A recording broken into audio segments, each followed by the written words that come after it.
Your table, you can get up and go back to your table.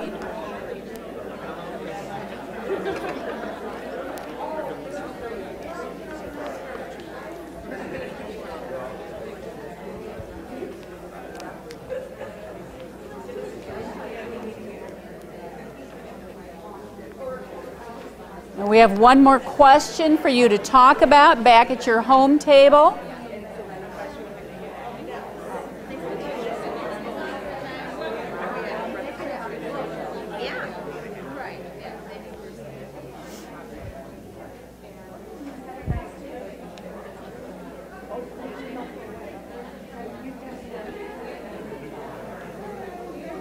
I have a question.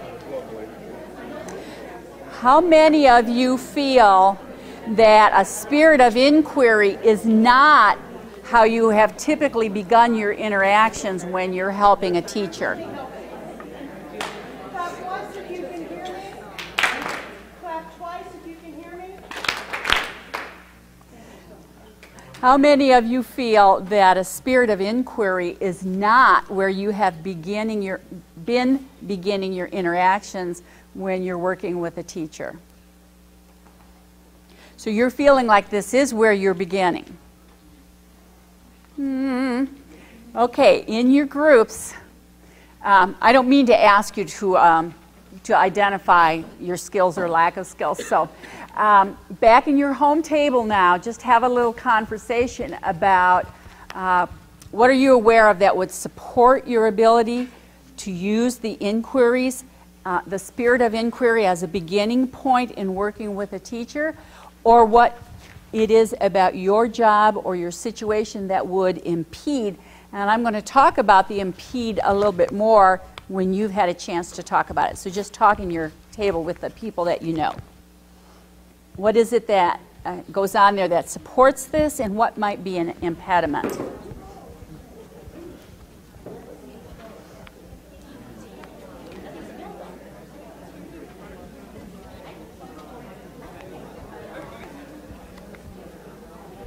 Big fat voice, and I bring him back, and I'm going to stop doing that. Your methods are much more effective. When I think about in my work, and when I took this training, which has now been 4, 5, 6 years ago, the first thing that I thought of that was a big impediment to me beginning with this conversational spirit of inquiry was the expectation of the teacher. Even a teacher who wasn't able to implement when I give them 12 of my very best pearls to solve their problem, even teachers that complained because what we were giving them didn't seem to solve their problems, when I tried to change the role, there was a lot of resistance to that. And you may find that that's also true, because teachers have been taught over time, just like you and I have had the expectation put on us that we are the experts, that we do come in with the answers, or the answer, and that's what we're there for. And I think probably like you, one of the biggest struggles we have is with kids who have behavior problems, and I know that's your special area, but what teachers want is for us to fix the kid. So if we're talking about the environment or some teaching strategies that might be part of the solution, there's a lot of resistance to that. So what we're looking at here is giving you some skills to get the teacher to come to those solutions, because somewhere in their heart of hearts, they know that it isn't just about fixing the kid. It's just that by the time you come in, often they are at a point of frustration with an individual child. Okay, next slide. Okay, after inquiry, and sometimes as part of inquiry, we're looking at the norm of probing. Again, probing is a questioning strategy. It has to do with questions, and it's questions to clarify communication, to construct understanding, to achieve deeper meaning and understanding between the two of us. So times when you might want to probe are when you need to elicit information that has been deleted or is absent. You feel like you don't have the whole story. or when you want to clarify the language that is being used. Next slide. And also probing might be used to clarify the values. When the language is full of generalizations and distortions, like rule words, I will tell you that the systems that we work in where the rule words rule tend to be the bigger systems. The bigger the system is, the more there's this like rumor mill or tradition or whatever about what we can't do, what we shouldn't do, what we must do or have to do. And then again, the universal qualifiers. Everyone, no one, never, always.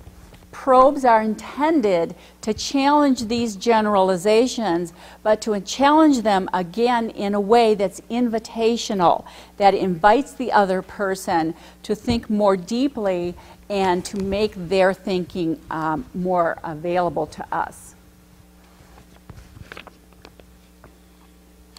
Probing questions are more often used in the initial stages. They're used to explore. They're used to get the coachee to understand what's going on, and they're usually short. 5 categories of vagueness in human speech that you might want clarification for would be vague nouns and pronouns. Someone named they sets all the rules and all the expectations and the alwayses and the nevers. And without details, people really don't know why they believe that they say, and so probing to clarify that. Vague action words like improve, enhance, modify, understand, that's a hard word to see. Probing for specificity to get some agreement that can lead to an action plan. Comparatives, words like best, larger, slower, more, least, leave out the point of comparison or the standard for comparison. Rule words, as we said before, the language of we have to, we must, we can't. And the universal qualifiers. Everyone does this. This is what your teenager says to you when they want to do something and you don't want them to. Everyone does that. What we want is for people to speak in measurable and observable terms.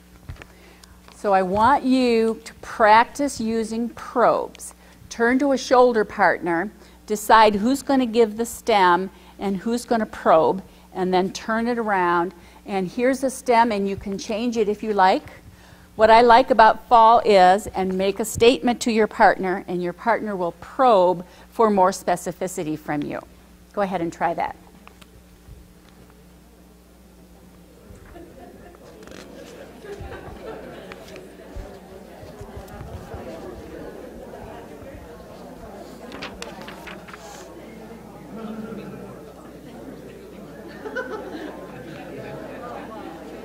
Whoop, whoop, whoop, whoop.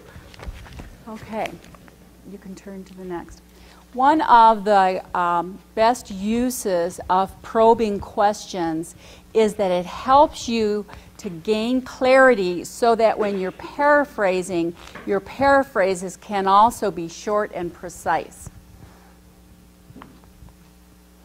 Okay, paraphrasing, again from the Greek, para meaning beyond, phrasing meaning to tell. So to tell beyond, or as Webster would say it, a rewording of a thought or a meaning. Okay. Paraphrasing expresses empathy. When you speak back to someone else what they have said to you, the implication is, I understand you, I feel your pain, I am where you are. So it's intended to reflect the feeling as well as the content of a message. Often a paraphrase might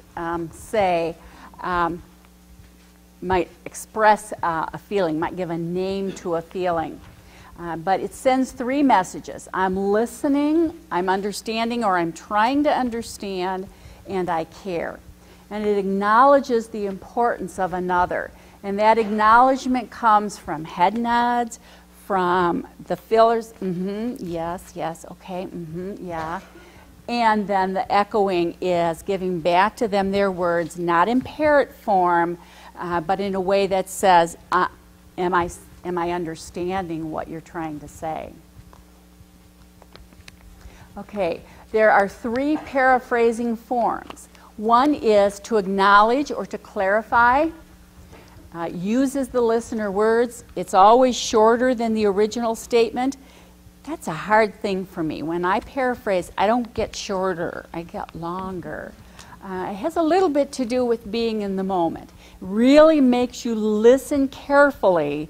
If you're committed to, I'm going to say back to them what they say, I'm going to capture the meaning and the content, and I'm going to use fewer words. Ooh, boy. So you really have to be listening. Another form of paraphrasing is to summarize or to organize, to clarify the theme or the framework of what the person is intending to communicate to you.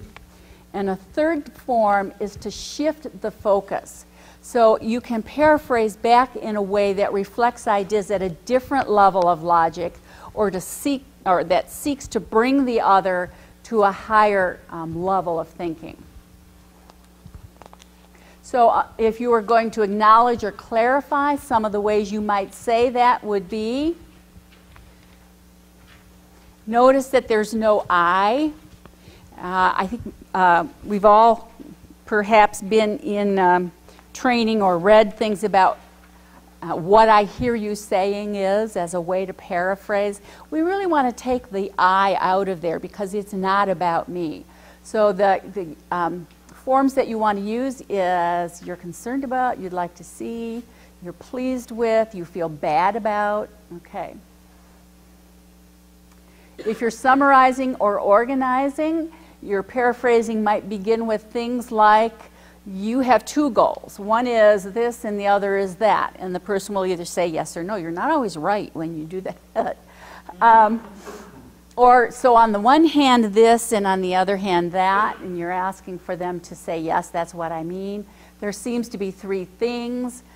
So we have a hierarchy here, and it's to help the person, again, to organize and put a framework around what they're saying. If you're paraphrasing to shift the conceptual focus, that could be a shift up or a shift down. So there's a theme here, there's a value here, so an assumption is, a goal is, a belief is, a concept is. And again, you're doing that in that questioning tone of voice where the end of your sentence goes up, because what you're asking for, the unspoken question, is, do I have it right? Am I in fact understanding what you're trying to say? Okay, here we go with the reflection. We're making you guys move, and you're doing a good job of it, and we appreciate that. Get a 3x5 card. Write on that card a response to 3 ways I will use paraphrasing in my work are. So just write down 3 ways, 3 things, 3 settings, 3 interactions in which you can use paraphrasing.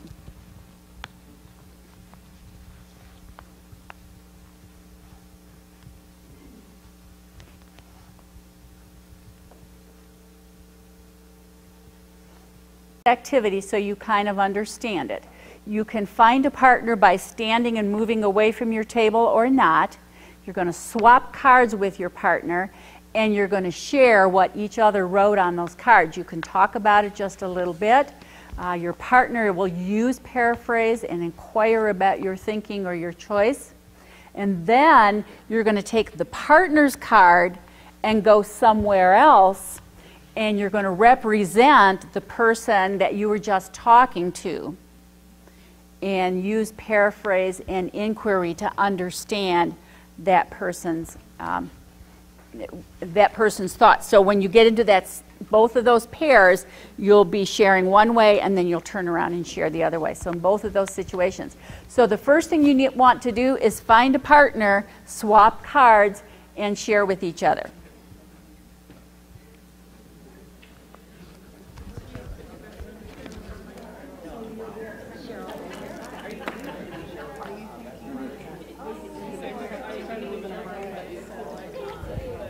Please take your partner's card, stand up, and find another person to partner with and represent the person you just talked to a third person.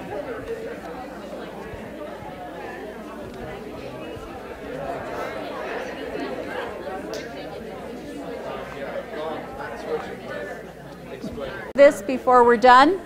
So go ahead and go back home so that you're with the group that you work with, that you came with. See, I'm talking louder and louder, and it's working. I want to talk soft and work.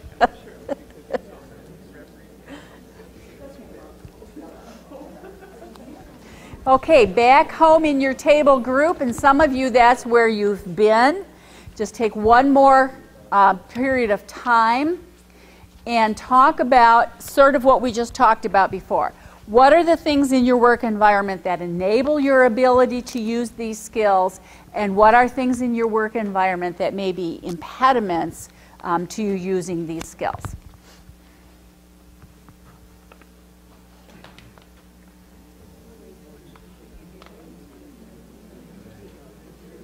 I don't think anything from that time.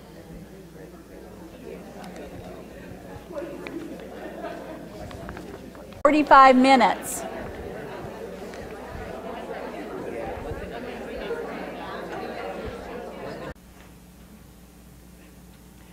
A lot of you responded to a little questionnaire that Mandy and I developed and Sherry shared with you. And I want you to know that we did look over that questionnaire multiple times. One of the things we found, which you may not be surprised to know, is that your responses were very varied. And so the questionnaires did not give us a very clear path for what was the information that everybody in this room needs. So I hope we're reaching you at some level, or at the very least challenging you at some level. But I'm wondering if it might be helpful to us to get some feedback from you about what your work situations are, about how well your team is functioning, and about any questions that you might have about information we've covered this morning and its application to your situation. We've kind of put you in groups to share that with each other, which is really the more important thing. But we would love to hear from you about what your situation is, how you work with kids, how you work with adults, and any questions you have about application regarding the things that we've talked about so far. So I'm wondering if I could have one person from each school that's represented just say quickly what your school is and who your people are and kind of what your roles are, and anything else you want to say about what's going well or any questions you have. We can either ask for volunteers or we can just start you around the room. Yes? And I'm here with my intervention team. Bonnie Kloss is our social worker.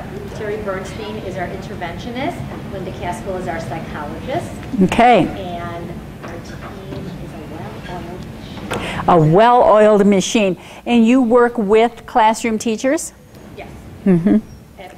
From preschool all the way through high school. From preschool through high school. And your student population would be students that are labeled as hearing impaired and behavior disordered, or just deaf and hard of hearing?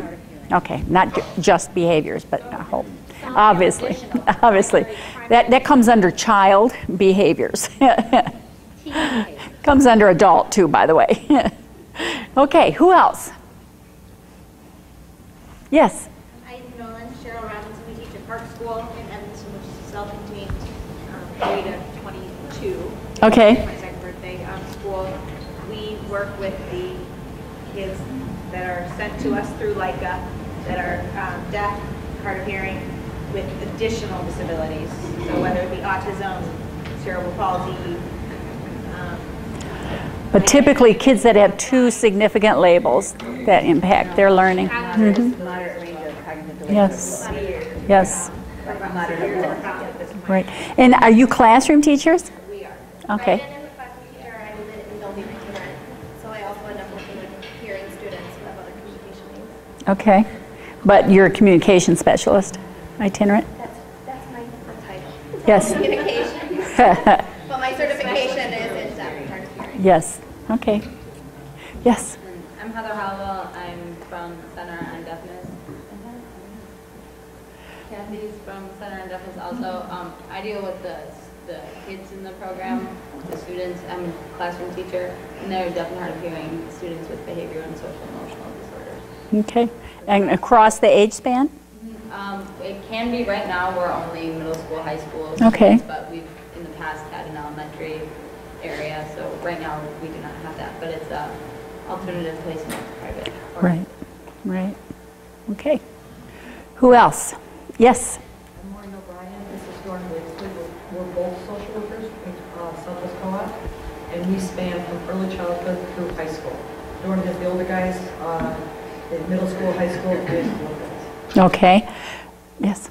In addition to sharing information about who you are, could you also talk a little bit about anything you've done as a team as a result of the training and your work with ISRC? Sure. We developed our PBIS team, and we're in the process of in-servicing our staff for a January kickoff. Good. PBIS. Great. So, and you work in a specific building or cross buildings? Our classrooms were renters, basically. Yes. So our classrooms. Throughout districts, Yeah. the member districts. Yes. Okay. So I go to 3 different schools, Okay. and Dawn goes to 2. All right. And so as you're gearing up for PBIS in a building, does that impact the classes specifically where students are that you deal with, or the whole building? Our classes, not the whole. Yeah, Our yeah. buildings may or may not be. So you do kind of your own sort of modified PBIS, but it impacts, yeah. Great, great. Yes. Hi, I'm Rachel Daly from Holy Trinity School for the Deaf, which is also Children of Peace School. We're all classroom teachers, and we've implemented a behavior support team and started a positive behavior system in our school. Great. Okay, and modeled after the PBIS model? Yes. Mm-hmm. Okay, great. Yes. I'm Mary Epson. I'm a social worker for the Eisenhower Deaf and Hearing Program, and my team is Renee Rubino and Savannah Nelly. And our program is pre-K through 8th grade. We're fortunate that our schools are already PBIS schools, so it's throughout the whole building. Great. But within our Deaf and Hard of Hearing program, we've started a behavior newsletter, and we've started a referral process, just getting a little bit more streamlined in how we're dealing as a team with behaviors. Okay, and referral process for? For teachers to, if they're having an issue with a student. Referral mostly for your services? Yeah, so Yes. the behavior team, so we can kind of figure out what Great. What level of support they're looking Yes, yes. Excellent. Okay. You guys want to talk about what your program has done with the training? Sherry came out a couple times for us. Last year, we had one specific student who was really having a lot of behavioral needs, and she really helped us work through it. He's doing awesome now. They respond really well. This is your first time with the behavior team training. Yes. So There's let's talk get going. about implementing PBIS also within the. Great. Yes. Quite there. Okay. Just a minute. Yes, in the back. I'm working also with ISD, Illinois School for the Deaf, and we're also implementing opening the time that we meet, the 2 hours that we meet, open to campus so that at that time anybody on campus who would like to come or contact us by phone or email us, that we'll all kind of stop what we're working on, work on that, giving them some ideas and suggestions, which opens it really up to the campus at ISD, because the behavior team members are made up of really the social workers from the elementary, the junior high, the high school, and then a few more people. And so then that opens it to the campus, and I think that's going to be a nice change. Good. Okay, right here. I'm Roland Cooper, and this is Eileen and Olivia, and we're from Child's Voice. And we, about a little over a year ago, we had called Sherry to help us with a child that we were having some issues with behaviorally. And then we started coming to these meetings, probably like last January was, I think, when we started attending. And we've used a lot of the strategies that we've learned with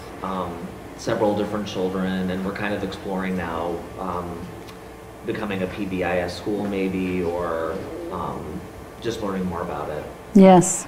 Okay, good. Yes. I'm from Kinsey Elementary School, and we're here together. We don't really have a team established yet. Mm-hmm. Pretty much we've been working together with our issues, and I'm new here. This is my first time, and I don't really know what you're talking about when you say PBI. Oh, PBIS is Positive Behavior Interventions and Supports. It's an initiative funded by the State Board of Ed, like ISRC and Project Choices, and they have a real structured whole school behavior management system. In this case, it's a whole program, not necessarily a whole school, but provides structures for teachers and sets rules for kids and gives teachers options for dealing with kids without sending them out, which means they're not under instruction. And so the whole intent is to have an academic and a behavior piece come together and support kids. Is that close, Sherry? We'll give you a copy of the article. Great, yes. I'm Jill and this is Damien, and we're from Northwest Illinois Association. It's a co-op, and we're in a district that's very far west. And I think we've laid a nice groundwork in our program for this behavior team, but we have some issues in that, like our schools are probably 12 miles apart. And But in the same district? In the same district and in the same special ed co-op. So, you know, he's in the three-year-old to fifth grade building. Then we have middle school at 6, 7, 8, and then I'm in the high school building. Okay. And we never get, this is the first time I've seen him since, like, you know, I don't know, a month ago, 2 months Yes, ago. At a yeah. service that we didn't have time to do this. Right. Luckily, in the last 3 to 4 years, we haven't had any really serious problems, and so anytime we do get together as a team, we've gotten to do things like develop a student checklist book that when we do meet together with our supervisor, we can run through students who have concerns growing, so that we have some data collection to begin with, Good. as opposed to just Yeah. talking about it for months and months and months, and then all of a sudden it escalates. Mm-hmm. And we've, our supervisor's done the behavior checklist in every room at least once or twice, and people that have been there longer. So we have a lot of good groundwork, but we just have some issues with how it will work because we don't have we both classroom teach. Speaking of isolation, yeah. Yeah, you know, right. Release us to come to this is great, but to release us then on a weekly basis or whatever. To do something with it. Well. Yeah, yeah. So you're hired by like a super co-op, but you work in one district only. We are housed at Cool. in Barley. Yeah, very good. Okay, others? Yes. I'm Sandy Morgan. I'm a hearing aid center teacher from the Lincoln area. Kim is a social worker, and we have Jen, she's our preschool/kindergarten self-contained program. I'm itinerant. So I think and this is Andrea, what I find challenging is where they work together and they have team meetings. Each building has their own behavior team. Okay. And I go to 13 buildings in Wow, our district. 13 buildings. It's hard they seem to take care of things in-house, and I Yes. find all the schools I go to take care of the behavior in-house, and I'm kind of an afterthought. Even though they know that I'm coming here and I have a specific student, I'm like, oh, by the way, we had this meeting and we decided to do this, this, and this with this student. So I've never really had a chance to put anything into place. I've got one student that I'm asking Raven to come out and take a look at. The school doesn't seem to feel that there's an issue that deserves a plan, but I do. Mm-hmm. But it's an individual basis, one school, and I had to get the school's permission first. So it's Right. not hard I don't know how to handle that. 13 buildings is like, I can't imagine why you can't handle that. 13 buildings and across how many districts? 4 districts? Yeah. So you're spread very, very thin. We have one other itinerant, but she only works 3 days a week. Mm-hmm. I think there would probably be a little more time in my day to be able to do that and consult with teachers and go into the buildings if she were to work full time, but she's not able to, so it is what it is. And what do you think is the most positive impact that you have on kids? And I know that's through adults, but the way your job is structured now and what you're able to do. I work one-on-one with pretty much all the students on my caseload. Okay. I would say that I make very good connections with my students. And Okay. I think that very much impacts how they behave. Yes. I do have one student this year that I instituted my own little behavior program because she could not sit still to save her life when we weren't getting any work done. So I created a sticker program, figured out what she wanted, created a sticker program, worked in something, a reward, but I see her twice a week. So that works well with her, and I was able to figure that out. But how to get that, like to work with the teacher so there's consistency across all of her adults would be, for example, a goal. Yeah. More time to counsel. Yes. Then you have. I do it through email, and we have my phone tag, and I call teachers after school, but it's hard to do it within the scope of my day. Yes. Yes. Very interesting. Who else? Yes. I'm Cindy Stacy, and this is Tammy Cook. We're itinerants in Plainfield School District. We're a consolidated school district. We have like 28 schools and 7 itinerants. And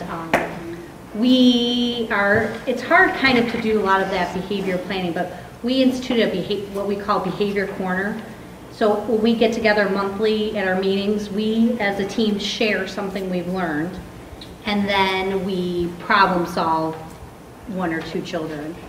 So we're kind of focusing on trying to prevent it before we get our kids to escalate. Well, preventive is a good place to be if you can hold the. We can hold the line. Yeah.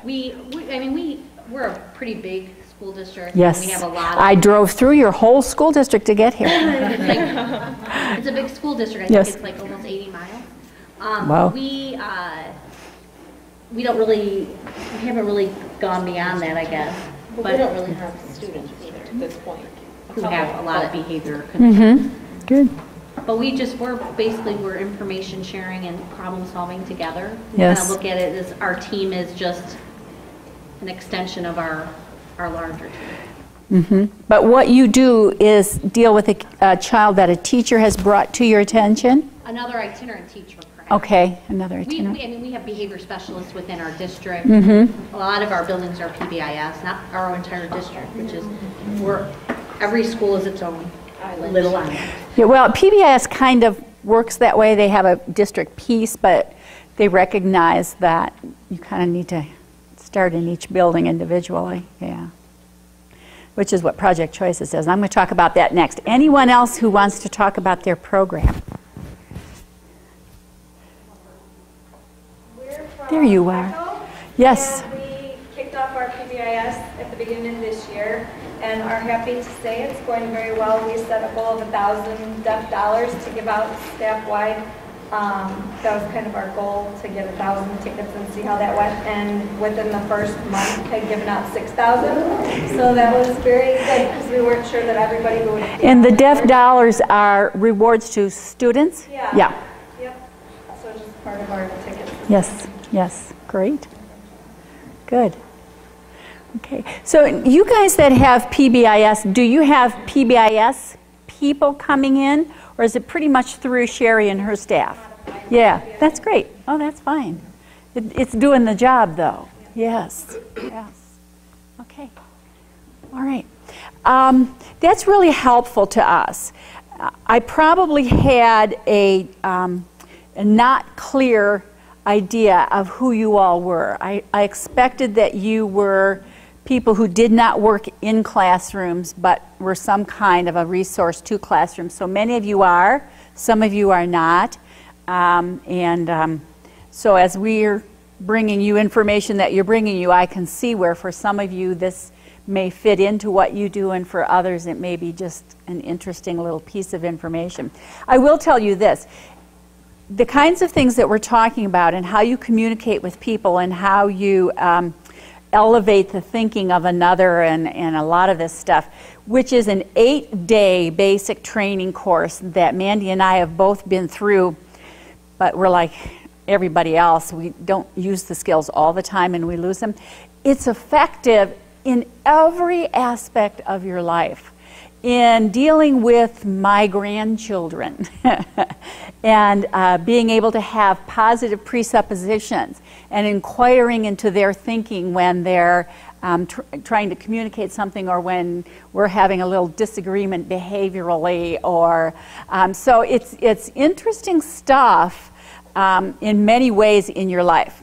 Before we go on, I want to do one other thing, and that is to talk about project choices and be a little bit more clear to you about who we are, and then a training opportunity that's coming up. Project Choices, as Sherry indicated, is funded by the State Board of Ed in the same way that ISRC is. We are the State Board of Ed's LRE initiative, and we are kind of the inclusion specialists in the state. Now, many of you work in settings where that's not what's going on for kids, but our charge from the state of Illinois is to work with public schools to increase their capacity to provide inclusive options for kids in general education, age-appropriate homeschool settings, and that's kind of our goal. You may or may not know that Illinois is either the most segregated or about fourth on a list of 60 in terms of special education in the nation. We more often move kids into separate settings to educate them than virtually every other state in the union. Now, the numbers are not hugely discrepant. The ARC put out a report card that goes back quite a few years now, but like the last 10 or 15 states all had D's and F's. So we have a lot of company down there in terms of separating kids out, and other states are struggling with it. But the state of Illinois is going to be under monitoring from the federal government this year related to the fact that our LRE stats are not good. So that's the role that we play in the bigger picture in the state. We use a system that is patterned a little bit off of PBIS. We go into at a district level, ask them to identify district level coach in 2 or 3 active buildings with a building level coach, work with coaches on coaching skills, but then also work with them on what are the skills that teachers need, how do we get that information to teachers, and then how do we work through the coaches to coach them to support teachers. So a lot of this training on coaching is valuable to us as we try to layer ourselves away from being the people who come to the schoolhouse door and have to be the experts with all the information. And really what we're finding is that if we're going to be able to impact more schools, and Illinois is going to be able to scale up is a big word in the education field now nationally, because we know that there are evidence-based practices for kids and that many kids don't have access to those best practices because getting training to teachers and getting them to the point where they can not only get information in a workshop but go back to their classroom and start implementing it has been a struggle. We've been funded for 20 years as the LRE initiative, and Illinois is in the basement. So what does that say about us? Yikes. It sort of says there's 12 of us. Yeah, but we're not defensive. What we know is that we still have university programs that don't necessarily teach what's latest in the field. That's a real struggle in Illinois and in other states. And we still have systems that, although the law says the first option is the general ed class and that we have to justify any removal from that placement, that in fact kids tend to get put into a separate placement and there's nobody there who ever looks at how to get them back home. That's a struggle for us in how education works in the state of Illinois. And we know that we have 2 very separate education systems that we tend to say these kids are special ed and this is the whole stream, this is how we train the teachers, this is how we provide the classrooms, this is the curriculum, it's all separate, the money flows separately. Here's the general ed kids and they all flow, and those teachers are trained differently and they're trained separately and the money flows differently, et cetera, et cetera. So we use a lot of language when we come into schools about a unified educational system. And we know that the reality is that we're a long, long way from that, not just in Illinois, but in the United States. And although many of you deal with kids in separate settings, I would like to say to you, if we had a unified system, there would be lots of benefits to you that you don't have now. Because I'm telling you right now, your second choice in many ways in how the money flows, in how people look at your kids and have high expectations for them, and some things like that, that we think a unified system would would bring everybody into that race for the top. We feel like our kids who have labels are often left out of that race. I personally feel like No Child Left Behind has been a program that has identified very clearly the children that we agree we will leave behind, because there's so much pressure on schools to get the scores up, and they don't want to deal with those kids that are potentially the biggest struggle in getting the scores up. And I don't know how many of you and I'm going to get off my soapbox in just a minute. I don't know how many of you recently saw an article in the Tribune about, and I believe it identified an individual school district, but I have a feeling that this practice is all over the place, where for 11th graders, which is a major testing grade, how the high schools keep those kids out of the testing when they're juniors and then keep them out of it again the next year by keeping them home or by calling them sophomores this year and then calling them seniors next year, in order, they feel, to get the ISATs up. So the high stakes testing has brought a lot of accountability. It has made us look at, are we in fact aligning our instruction with the standards that we say we want kids to achieve? But along the way, it has created incredible pressures on individual people and on school districts, and things have been done that are not specifically in the best interest of kids. And that's what happens when adults have their job on the line based on the behavior of someone else. That's a tough situation. So we're all in that together. And it's going to be a long time before Sherry or we are irrelevant, because everything that we have to teach everybody already knows. But I have a vision for that someday. I really do. People will come out of their university training with all of that most current best practice information, and we'll move into systems to work where that stuff is already there and the structures are in place to support that. And the people like us who are in-service providers, which means once you're already in the field, we do training to you, will be irrelevant because the pre-service providers will have done it all. How does that sound? Like you need to go to DCAP. One thing I can tell you is that 20 years of standing in front of groups of people like you who I know have a heart for the children, it gives me hope and it gives me energy and it makes me glad that I'm doing what I do. So I thank you for who you are and what you do. And we're going to move forward and cover a couple of more things this afternoon and get you out right on time.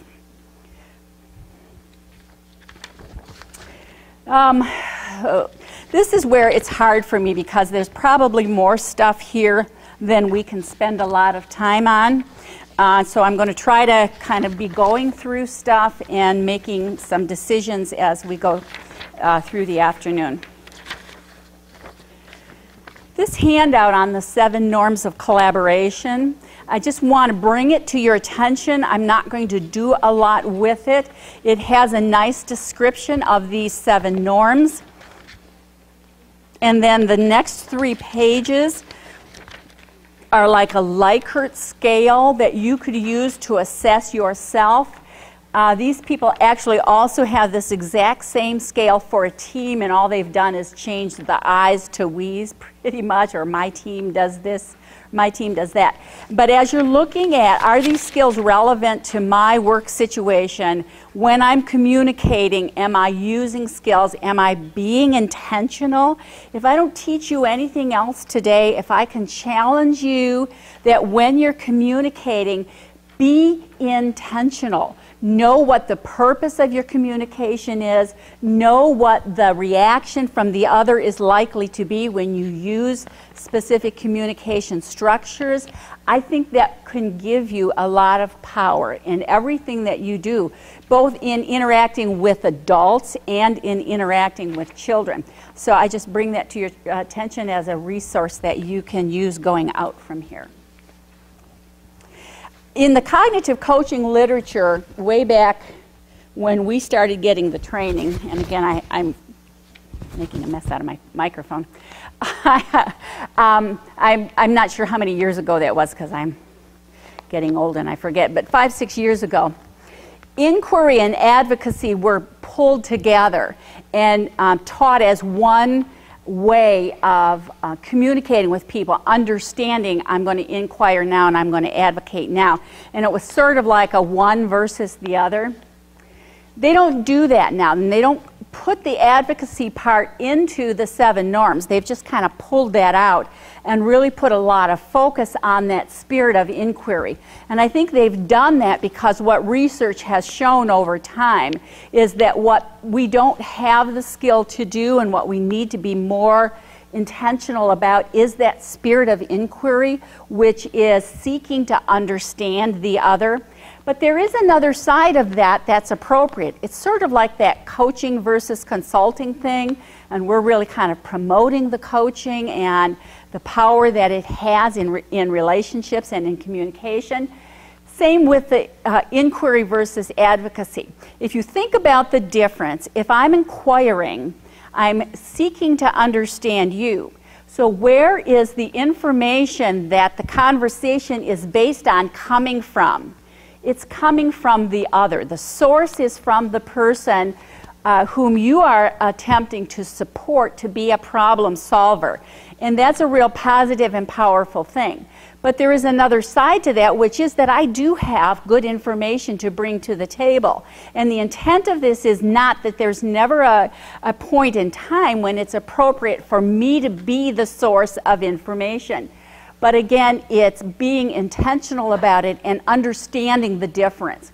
So if I'm going to be moving into advocacy, the intent is to make my thinking visible to the other as part of the problem-solving process. So ways in which I might do that is to use language that describes the focus of what I'm advocating for. And again, they give you a little... what are the words I want to say, but little sentences that what you might use to introduce that. An issue that is important to me is, so being clear, this is what I'm advocating for. Describing your reasoning. I came to this conclusion because, or as a result of whatever. Describing your feelings. I feel this about this. A lot of time in paraphrasing, you're putting a name to the feeling of the other. If they're expressing frustration or anger, we're not going to deny that. We're going to help them label it so that they can be thinking about it.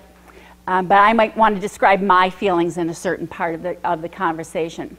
Distinguishing data from interpretation, and I think that that's something that in conversations can get really confused. What is the data here, the hard objective data? And then what is my reaction to the data? And I want to be very clear about the difference between those two. Revealing my perspective, I see this from this perspective. Framing the wider context. This is something that could be effective in a broader venue. And then giving concrete examples. To get a clear picture image. Might be a way for me to start talking about that.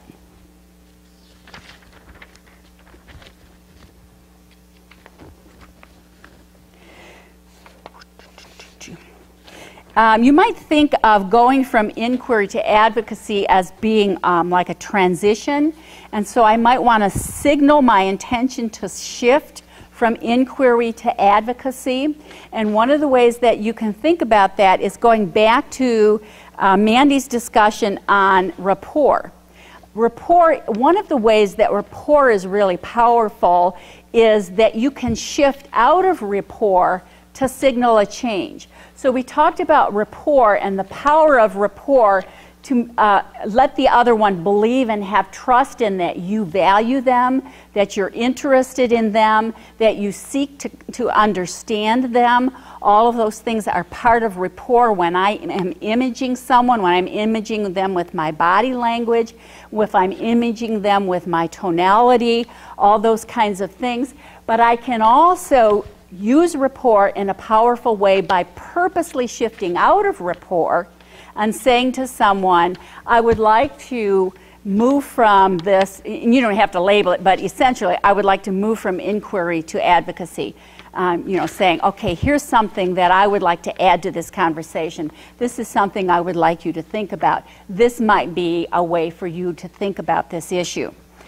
So you can shift your body. In the cognitive coaching training, we did actually practice with rapport, and you did just a little bit of that here in terms of mirroring the body language of another. And again, not getting into, I often think when I say mirroring, I think of a Lucille Ball, I Love Lucy program in which the Harpo Marx was the guest and somebody shaking their heads. And both of them step out of a doorway and then they're mirroring each other. And I forget what the context was, but of course with Lucy it was something very silly. That's not what we want. We don't want to mirror a person to the point that the mirroring itself becomes a distraction to what we're trying to do. What we're trying to say to them with our body language is, I understand you, I value you, I seek to be more clear in what you're trying to say.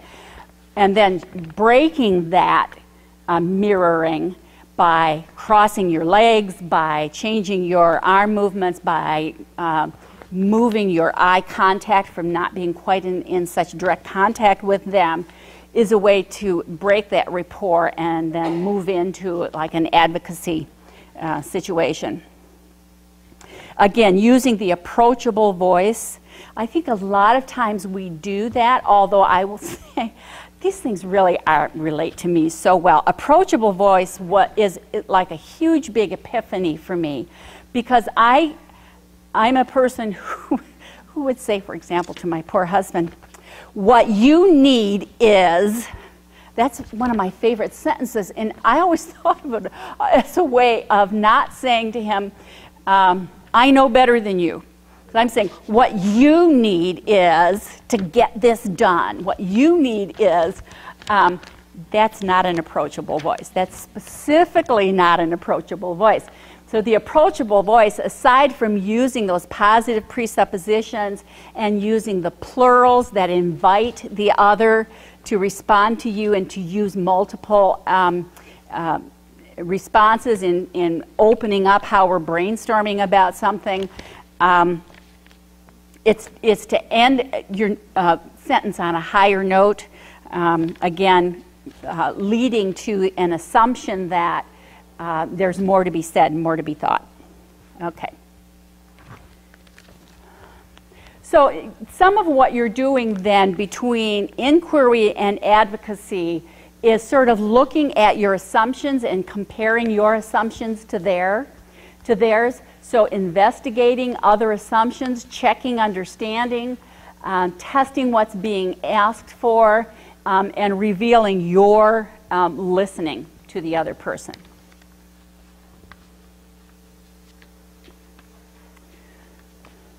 And again, encouraging the other to explore your model, your assumptions, your data, revealing where you are not clear, but again, staying open, encouraging the other to provide different points of view, searching for those conversation or those structures, those language structures that are actually communicating distortions or deletions or generalizations. And I will tell you that I have to be very intentional on that. I will walk away from a conversation and go, I'm not clear on what was being said. So again, that's part of, these pieces all come together. It's part of being in the moment. It's part of knowing what your intentions are and using language structures to meet those intentions. And it's part of probing and paraphrasing until you both agree that you're clear on both of the thinking on both sides. Okay.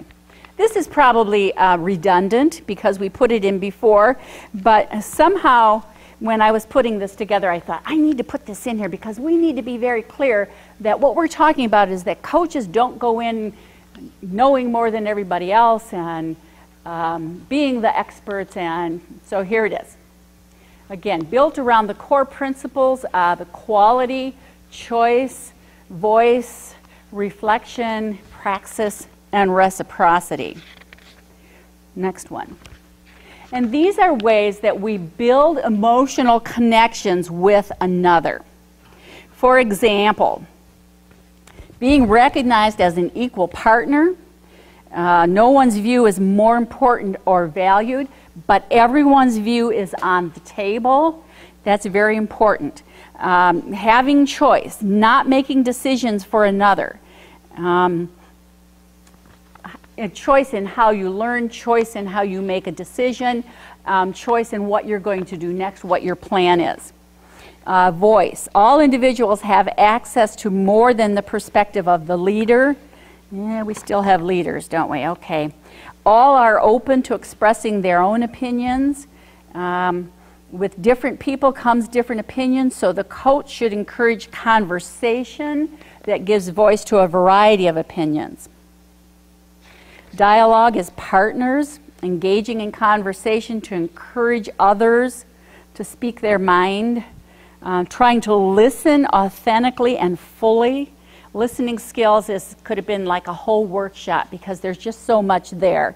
But listening to fully understand what others. Reflection, using reflection to encourage people to consider ideas before adopting them, to encourage people to be free to speak their minds and to make real choices, and to make sense of whatever they're proposing to learn. It's an interesting statement. Praxis, each individual is free to reconstruct and use content the way he or she considers it most useful. How will I use these ideas in my classroom? And then reciprocity. All members are rewarded by what one individual contributes. Coaches' goals are learning along with the teachers. The coach is learning, and the coach has strengths and weaknesses. The coach lives by a belief that teachers' knowledge and expertise are important as their own. So a lot of this is about relationship, building relationship. Coaches are not more important, and this approach is built around these core principles of equity and reciprocity and valuing everyone's participation equally. If you are a person who works outside of a classroom and you are giving input to the person who's working with the child, a lot of time what you're doing is you're providing feedback based on what's going on in the classroom. So you're using your skills to draw out from the teacher what is going on there, and then you're providing some feedback to them just as a way of inviting them. What's the word I want to say? I'm missing a word here. Let me put it this way. Feedback comes from a situation where there is a shared knowledge, there is a shared understanding, and there's a shared experience at some level. For us, that usually means that we're spending time in the classroom, and then we're stepping out of the classroom and spending time with the teacher talking about what was going on in the classroom and what went well. For some of your situations, that may not include that visual part, but yet you're looking at what's going on in the classroom. A teacher is asking you for your expertise, and you're in a situation where you're providing feedback to people that might be judgmental, that might be based on personal observation, that's based on inference from what you've heard. And then you're looking at the data, and you're taking responsibility for asking these reflective, mediative questions. Go ahead. And what we find is that these categories are usually, they come under evaluation or they come under coaching. And those two are separate from each other. And this is a little bit different than the difference between coaching and consulting, but you could sort of think of it that way, because in the consulting conversations, you're probably saying things both positive and negative that are your opinion of how well it went on. You're saying things that relate to something that you saw, and you're saying things related to inferring based on what students are doing and what teachers are doing. That's inferring what's going well or what's not going well. So as we look at the categories of feedback, we want to be, again, intentional and aware. Is what I'm saying evaluative, or is